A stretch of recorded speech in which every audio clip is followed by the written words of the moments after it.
I call to order the meeting of the Minnehaha Creek Watershed District Board of Managers on November 18th, 2021. We are meeting electronically pursuant to Minnesota Statute Section 13D.021 Subdivision 1 due to the pandemic and the determination that it is not feasible or prudent for us to meet in our usual place of business. We will be observing all applicable portions of the open meeting law, including that section, and all votes will be taken by roll call. I'll begin then by taking attendance by roll call. Manager Hechmati? Here, present. Thank you. Manager Loftus? Here. Manager Maxwell? Manager Miller? Here. Manager Olson? Here. Manager Sando? Here. Manager Maxwell? Manager White is here.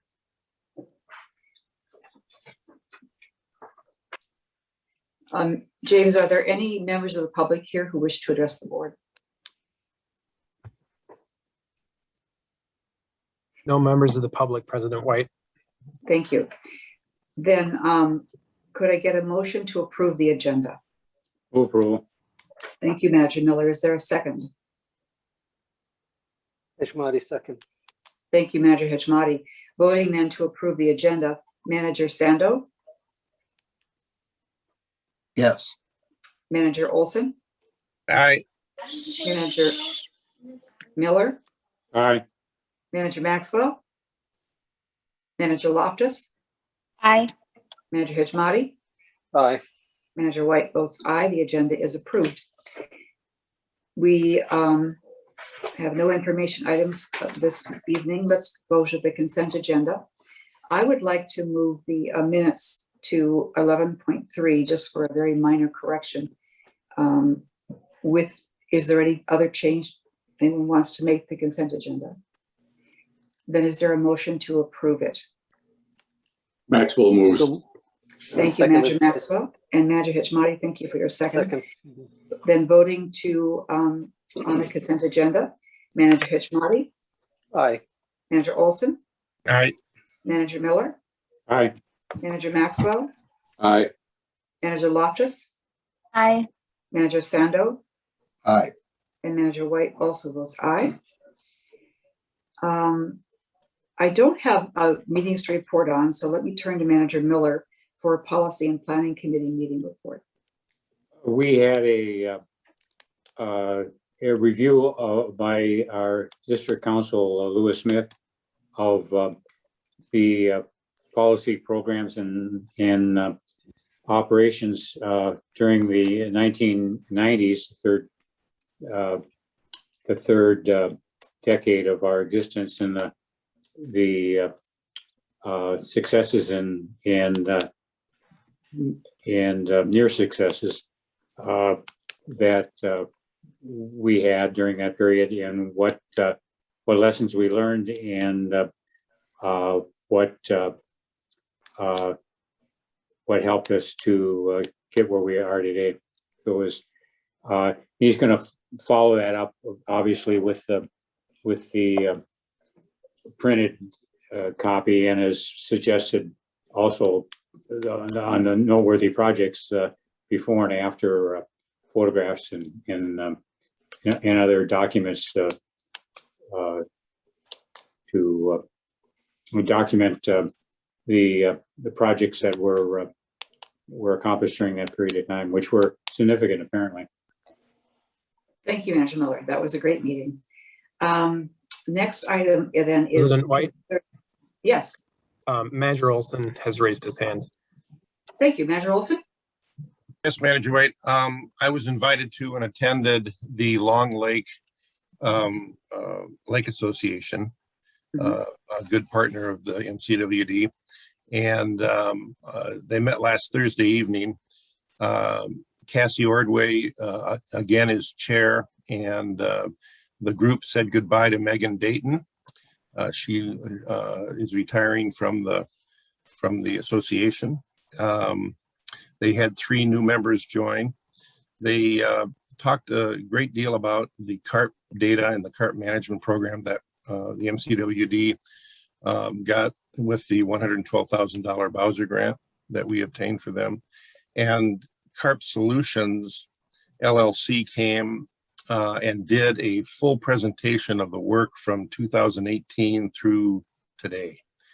And the presenter was Shemek Bajir, and he did a great job detailing our involvement, detailing the work that they've done. They've got 2,900 pounds of carp to go to get down to their. You can look at it two ways because I questioned it. It's either 100 kilograms per hectare or 100 pounds per acre. And but they're getting very close, and they found that they can get most of that fish next spring when they try to migrate between the two lakes that are adjacent to Long Lake. And but all in all, it was a very interesting meeting to listen to the box net stories and things like that were very successful. Thank you. Well, thank you. That's wonderful that you got there. President White. Yeah. Sorry to keep ruining your flow. I know you're trying to get into flow state here. Manager Sando, I think, attended the 325 community meeting and wanted to make a few notes about that during the report section of tonight's agenda. Wonderful. Go ahead, Manager Sando. Yep, thank you and good evening, everybody. This week I attended the Blake Road Project community meeting held by Alatis and the MCWD. Gabe and his staff were there. Bob Lux and his staff did an excellent job of presenting the history of the project and the future. And like I mentioned earlier, the best thing about having community meetings is the transparency. By answering questions up front, it avoids problems in the future. Good questions were asked, and from my observation, people tended to walk away with a positive feeling about the project. And I can answer any questions anybody may have. Thank you for going. That's great. How many people were there, Steve? I would say a good 40 people were there. Mm-hmm. Yeah, we counted 45, Steve, and I think a couple of notes that 2 new council members, or the new mayor, Hanlon, Councilmember Garrido, and Councilmember Hunke attended. And there's a survey that's been issued online that's going to be open through November 28th and is available in English, Spanish, and Somali. That I noticed those people there and didn't get a chance to speak to them, but being new members of the Hopkins committee, and it's good that they were there because the presentation, both by our staff and by the Alata staff, was very well done. So I think we're on very good footing on this going forward. Sounds great. Before I move on, is there any other meeting or event managers would like to report on? You know, I think I used to ask that regularly before pandemic, so there we go. Okay, then. Well, I can report. I sat in as a liaison this afternoon on a presentation from consultants, and it was way over my head. I didn't it's far too technical.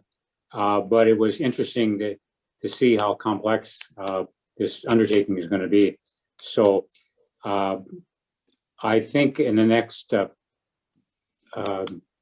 6 or 8 months, the whole board should be educated on the technicalities of this and what's attempted to be accomplished, and what will derive from this enterprise. And that's 325. No, that's the 2D model. The 2D model. That's why it was way over my head, because there was a lot of technical stuff and computer stuff and programs and stuff and things that, you know, it's just not in my wheelhouse. But it was fascinating listening to the discussion. And our staff is really versed on this issue, and it was very clear by the questions that they asked. It was a very interesting meeting. Thank you. Good report. James, you had your hand up. Was there something you wanted to add?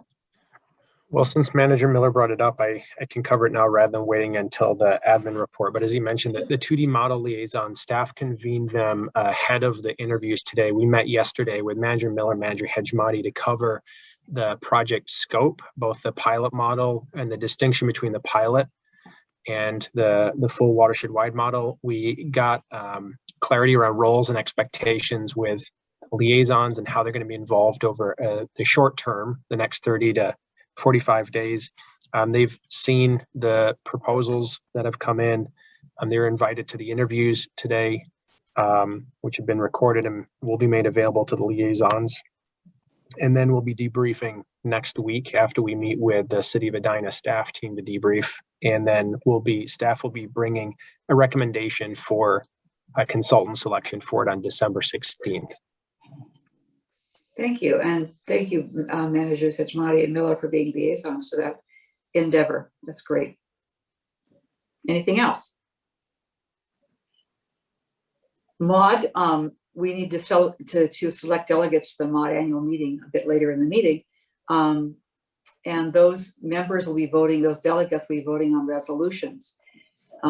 Those resolutions could be voted up or down or amended at the meeting, but it would be very helpful for delegates to have any comments or insight or questions that managers would like the delegates to carry with them as they go into that meeting.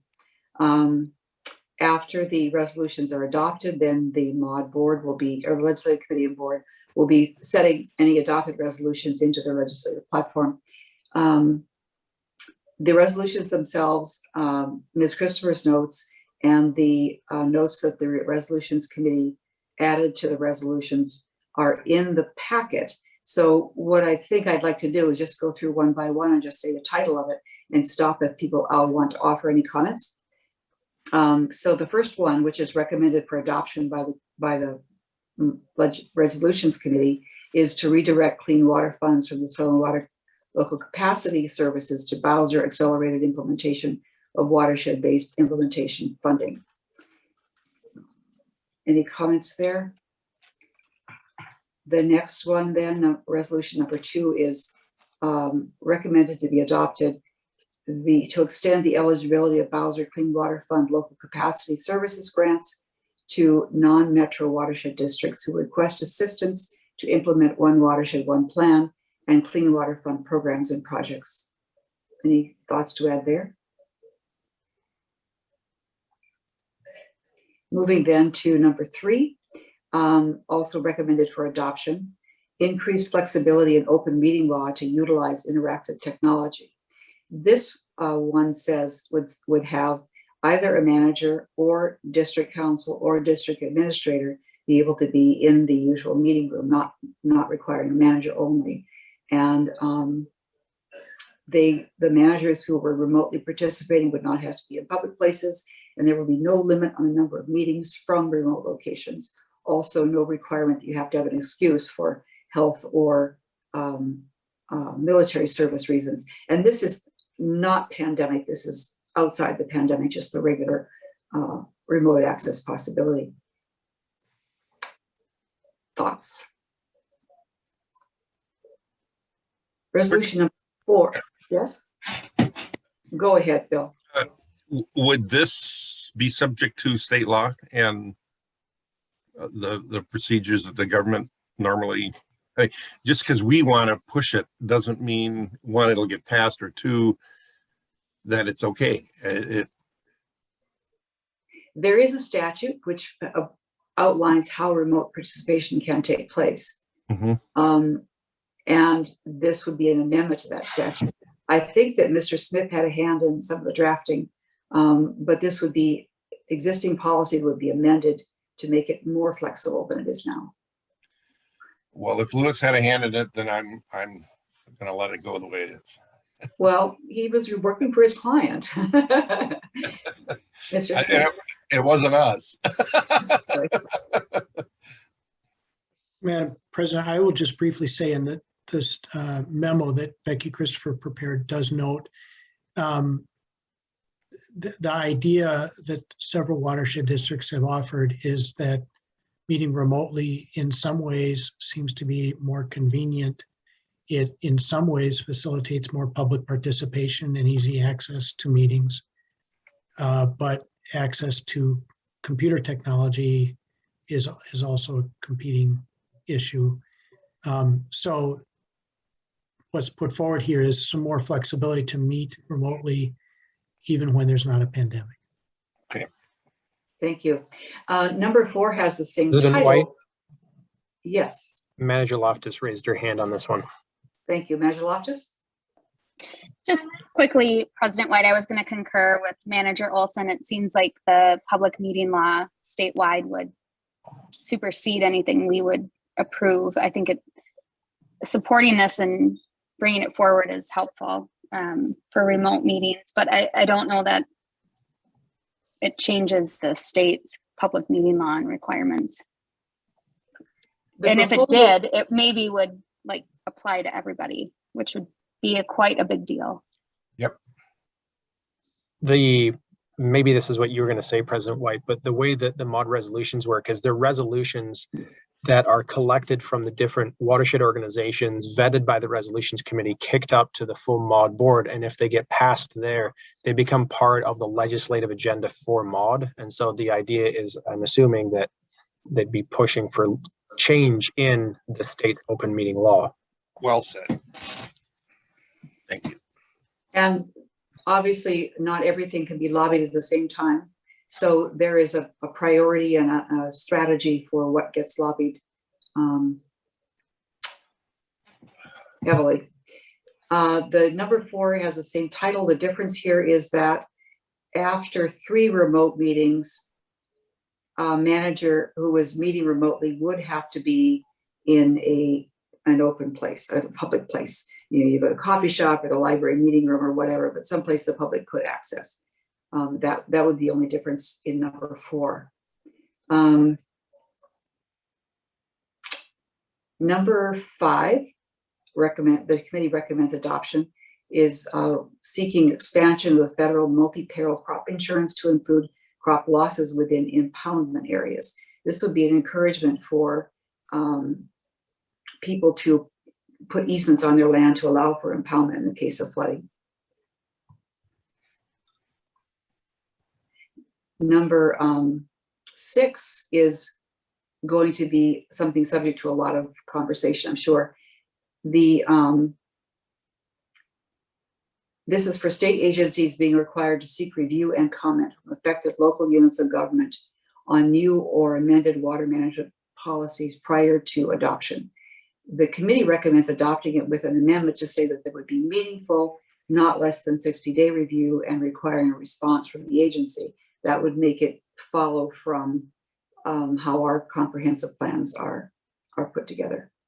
And probably the precipitating event for this is the fact that Bowser was making changes to the watershed-based implementation funding and not giving any more notice than what appeared in their packets. That's not the only example, but that is one recent example.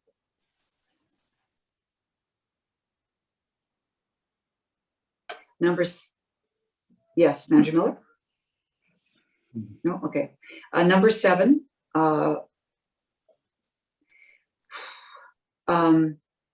this would clarify the session law to specifically call out Metro watershed-based implementation funding to be directed to watershed management plans that have a board-approved and local government adopted plan as authorized in Minnesota statutes. Since this resolution was submitted, Bowser has in fact adopted a policy or program for implementing watershed-based implementation funding that, among other things, allows soil and water conservation districts to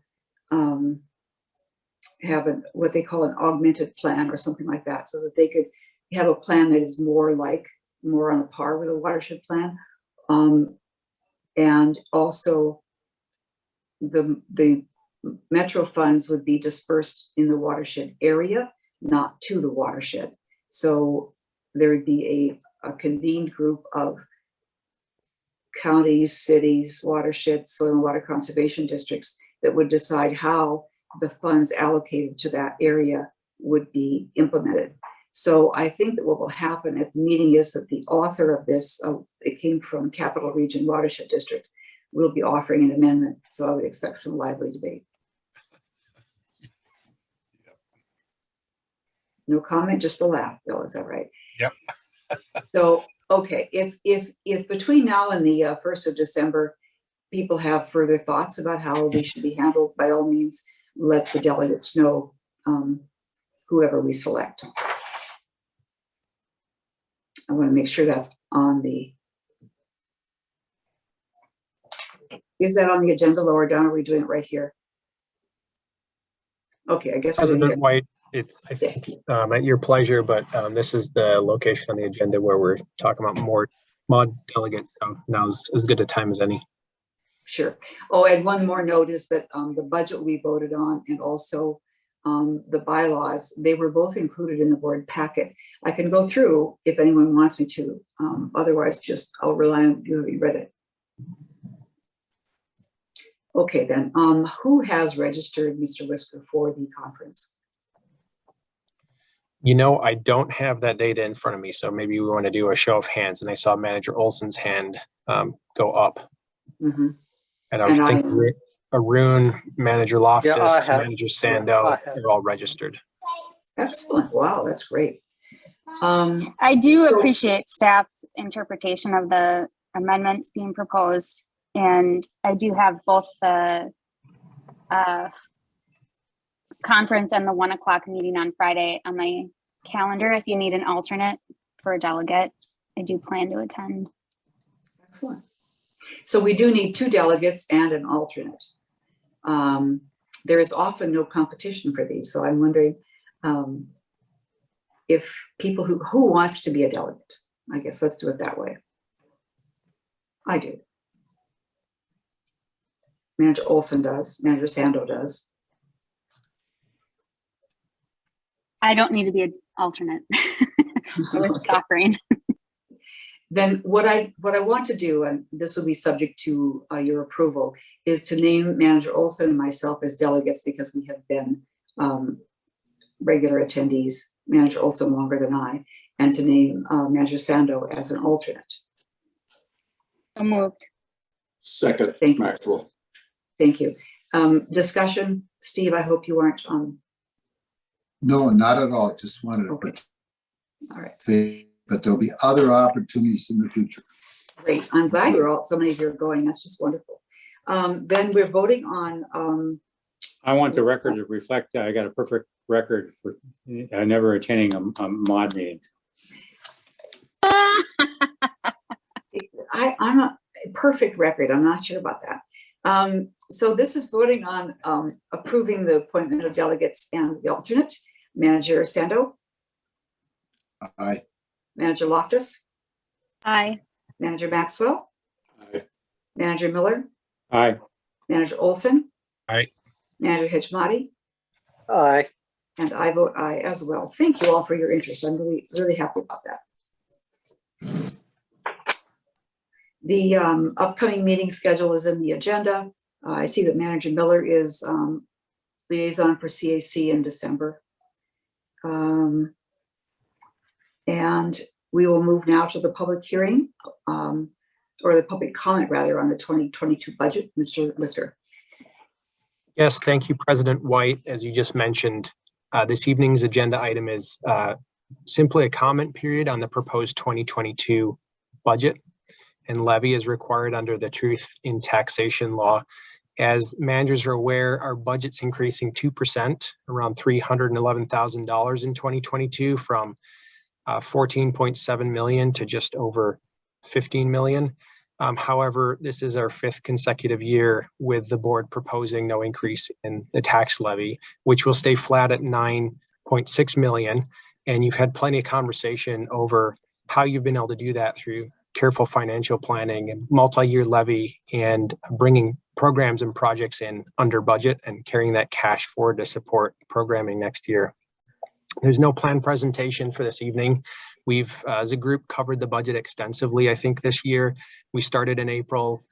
We led up to a public hearing August 26th, and then subsequently the board unanimously adopted the budget and voted to certify the levy in September under watershed law.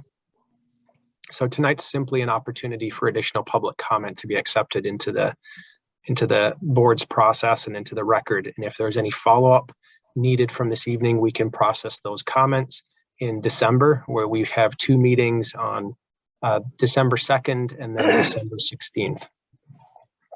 Thank you. Did any public members join us, or did you receive written comment in advance of the meeting? We received no comment through the hearing, no comment in advance of the meeting. And since we began tonight's meeting, it doesn't look like any members of the public have logged on. All right, thank you very much. I'll close the public hearing. Item 11.1, Resolution 21-076, authorization to reject bids for the 6 Mile Marsh Prairie Trail Interpretation Project, or authorization to execute a contract with Sunram. Ms. Dumyanchich Lee. Thank you, President White and managers. Can everyone see that title screen? Yes. Yes. Great. Staff is before the board this evening with the option of 2 resolutions. Resolution 21-076 is directing staff to reject bids submitted for the 6 Mile Marsh Prairie Trail Interpretation Project, or Resolution 20-077 directs staff to accept the low bid for the base project of the trail construction.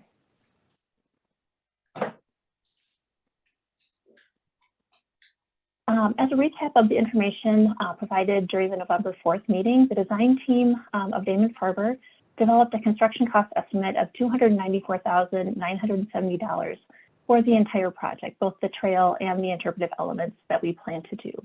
But the construction budget was just limited to $279,400, a difference of about $15,000. So as you know, in an effort to exercise cost control, the bid approach separated the bid into a base project of only the trail and minor site improvements, and then the 4 interpretive elements were bid as alternates.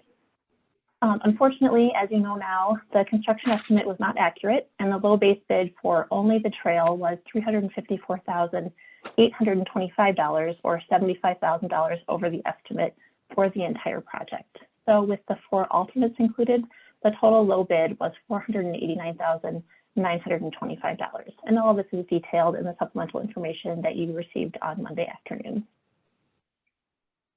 So based on this outcome and staff's indication at the November 4th meeting that there might be an opportunity to make clarifications to the bid package to reduce costs, the board tabled the resolution to reject bids at that time, and instead directed staff to request information from the bidders about the basis for their bids, answer any questions related to the bid package, and also determine if there were opportunities to reduce bid costs. Because price negotiation with bidders is not permitted after bid opening and before a contract is awarded, staff simply reached out to the 2 bidders to request information about the basis for their bids. And what we heard from each bidder essentially is that the bid prices are essentially based on labor and materials. It's fairly straightforward. There is significant labor involved in handling over 6,000 cubic yards of topsoil, as the trail would be cut in and then tied into the surrounding landscape. There's also considerable labor involved in fine grading the trail to achieve the necessary compaction and drainage that we need for the trail. Also, we know the decomposed granite for the trail surface is a premium trail material, and other materials for the project have increased in cost over the last couple of years. Lastly, we are also aware that lump sum bids, such as this one, often include significant contingencies to protect bidders from any unforeseen costs. So with this information, staff does see a number of possible refinements to the bid package that could lead to some modest cost reduction if the project was in fact rebid. First, with a design contract amendment, we could potentially have Damon Farber develop an itemized bid form with some unit prices and quantities. So instead of a lump sum bid, the bidders would be required to submit specific prices for individual project elements. This would just provide more transparency in new bids without the risk of contractors padding their bids with contingencies. Second, instead of specifying a decomposed granite trail surface, a less expensive Class 5 surface could be bid as an additional alternate. We know that decomposed granite is more than twice the cost of Class 5, and with the Class 5 base and surface material both, these trail sections could be placed all at once, which would reduce labor costs. Also, based on the feedback we received from the bidders, we also learned that it was assumed that geotechnical testing was required, and it is not. This could be clarified in a new bid solicitation. We also determined that there were some assumptions about the level of detail required for the as-built survey, leading to inflated costs. And again, we could specify what's needed here and reduce that cost. And then lastly, we think that the 3-week bid solicitation period might have been too brief and limited the number of bids we received. So if the board does direct staff to rebid the project, an extended bid period would create more opportunity for contractors to both review the bid documents and also submit bids. And then bidding the project at a more optimum time in late winter as contractors are setting their spring schedules will likely yield more competitive bids. So with this understanding, it is staff's recommendation to reject bids at this time with the intention of rebidding the project in late winter. The opportunity here really is to refine the bid package and use the timing to the district's advantage. The benefits of this option are that a modest cost reduction is likely. We can maintain the intended timeline of late spring construction, and we would likely see a better bid response overall. Some risks associated with this option are that costs could continue to increase over the next few months, and that a contract amendment with Damon Farber would be needed to have the design team make some adjustments to the bid package. There would also be some additional staff time needed to rebid the project. And then of course, it's also the board's option to accept the low bid and authorize staff to execute a contract with the low bidder. The benefits of this approach are that no additional costs are incurred, either in design or potential material cost increases due to inflation. The risk here is that there's really no opportunity to refine the bid package and reduce costs in a new bid solicitation. Also, the low base bid of $354,825 exceeds the total construction budget by more than $75,000. So accepting the low bid would require a budget amendment. So again, under Resolution 21-076, the board has the option of rejecting bids and directing staff to work on soliciting bids through a new process, which is staff's recommendation, or Resolution 21-077 authorizes staff to accept the low bid and execute a contract with Sunrise Construction for construction of just the trail. And I can take any questions. Thank you. Thank you for bringing these options to us. Is there a motion for adopting either of the resolutions? Maxwell moves. I'll make a motion. Oh. Okay, go ahead. Go ahead, Jessica. I'll make a motion to approve Resolution 21-076 and follow staff's recommendation to reject bids and rebid in the spring. Thank you. Thank you. Is there a second? I'll second Maxwell. Thank you, Manager Maxwell. Was someone trying to get in there? Yes. Go ahead. This might be a minor point of order, but do we need to take this off the table? Oh, you're so right. It was tabled, wasn't it? Did we table an actual, we tabled the matter, not a motion? I don't recall. Mr. Smith, do you recall which action we took? Madam President, it was both, you had a similar resolution before you. Mm-hmm. I think, well, I can quickly double check, but I think the motion to table was the matter generally, but. So do I need to get a motion to take it off the table? Don't move. Yeah, just for. In case, okay, moved by Manager Miller. Is there a second? Olson. Thank you, Manager Olson. Then voting to remove this from the table. Manager Miller? Aye. Manager Olson? Aye. Manager White says aye. Manager Sando? Aye. Manager Loftus? Aye. Manager Hishmati? Aye. Manager Maxwell? Aye. Okay, thank you. Now we do have the motion to adopt 076. Is there discussion or questions concerning that motion?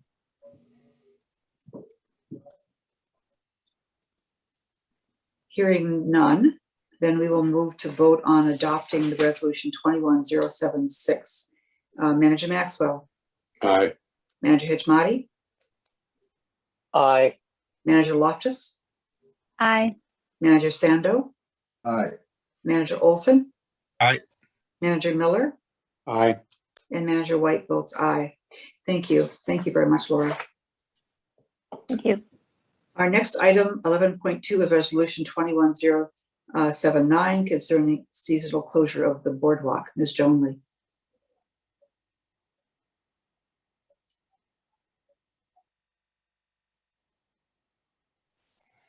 White, fellow managers. Oops. I There am we go. sharing the wrong screen. 1 second. Is this called oversharing when this happens? This is overshare. Oh boy. Are you Well, that's seeing just a PDF? We're seeing a side panel with the pages. Yeah.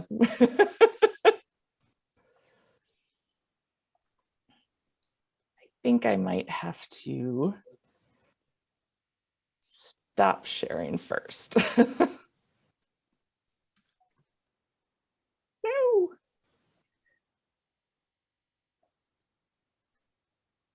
Oh, my apologies. If you like, I can drive.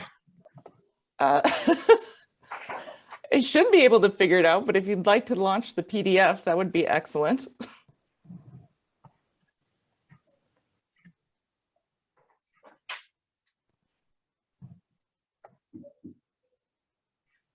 How's that?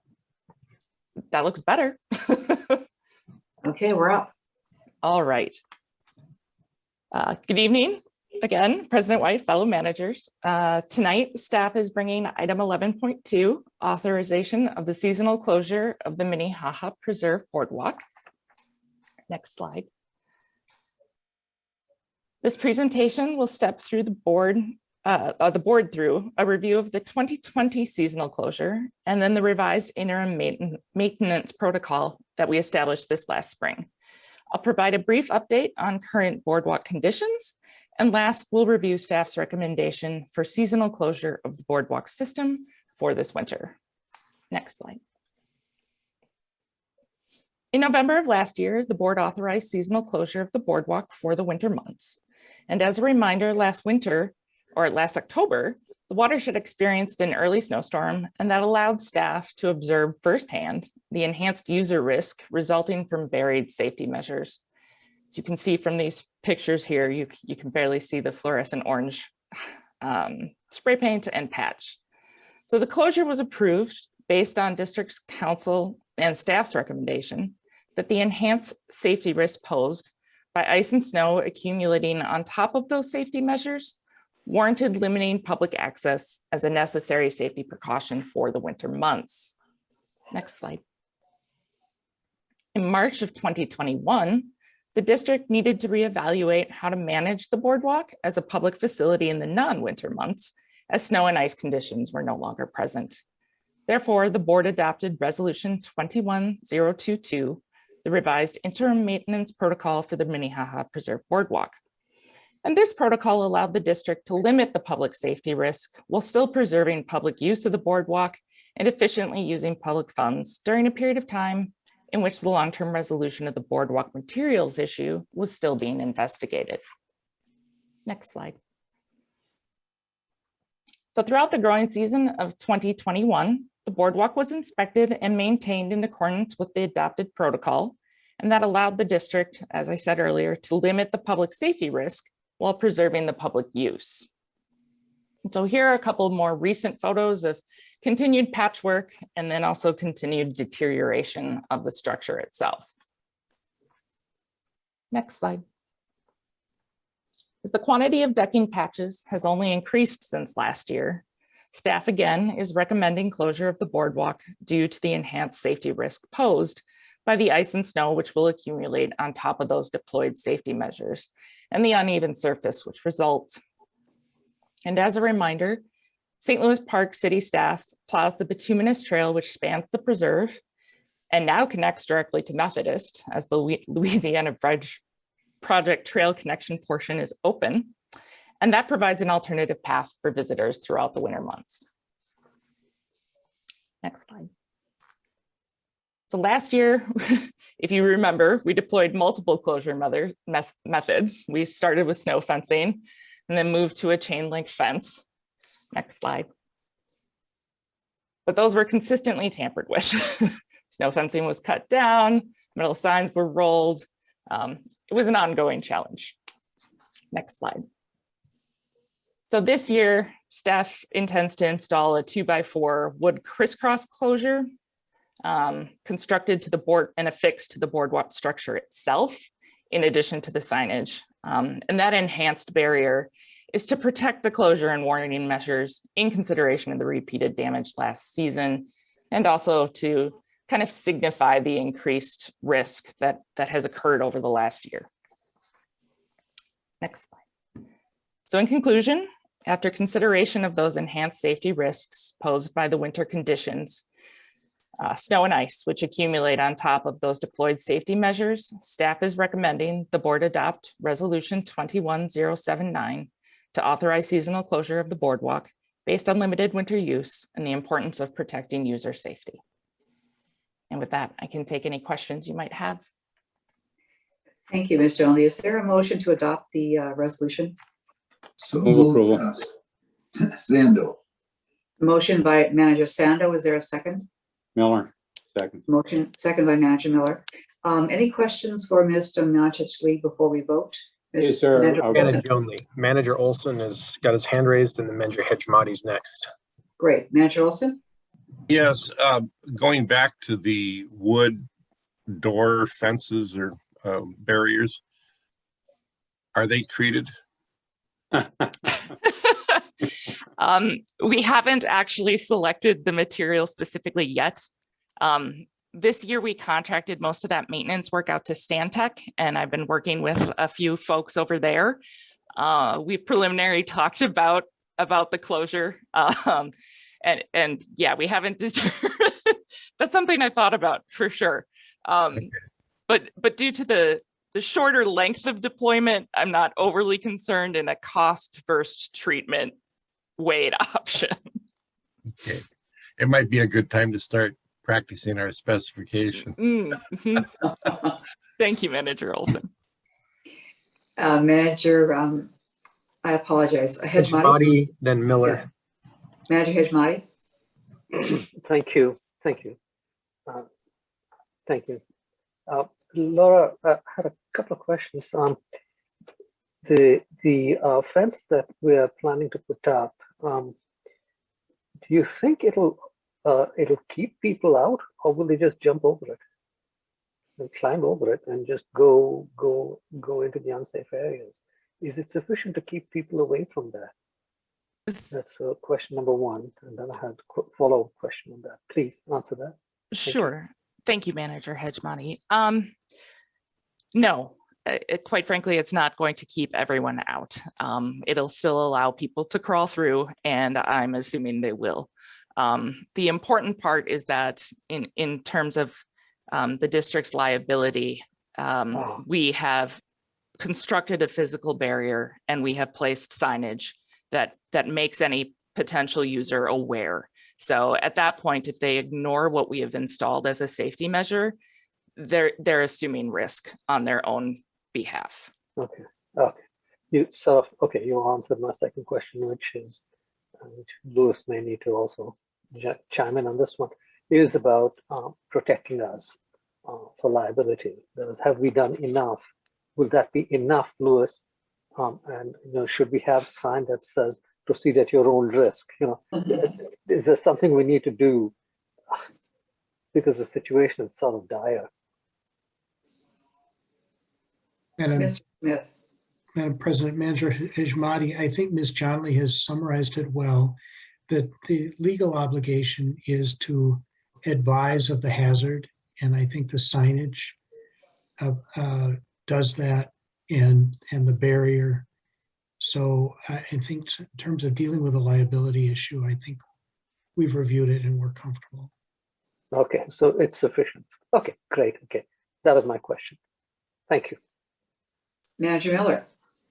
Has the staff got a recommendation for me for an alternative site for me to smoke my cigars? The Excelsior Manager Village Miller. pathway. I'd like to advise staff not to answer that question. Okay, I will heed Chair White's recommendation, although I did have some suggestions. Well, if you insist. I was just going to say, in case Manager Miller has not been up by the new trail connection, they have placed multiple new sets of seating stones. So there are some new opportunities for views. If the other board members haven't saw the Louisiana road improvement in the trail going underneath the bridge, they should. It's really awesome. It's way beyond what I expected to see, and it really enhances the whole corridor there, and that leads to our boardwalk. I've driven over it. It's a beautiful bridge. I haven't yet walked the trail, but I would look forward to that. Can send some pictures out too. Excellent.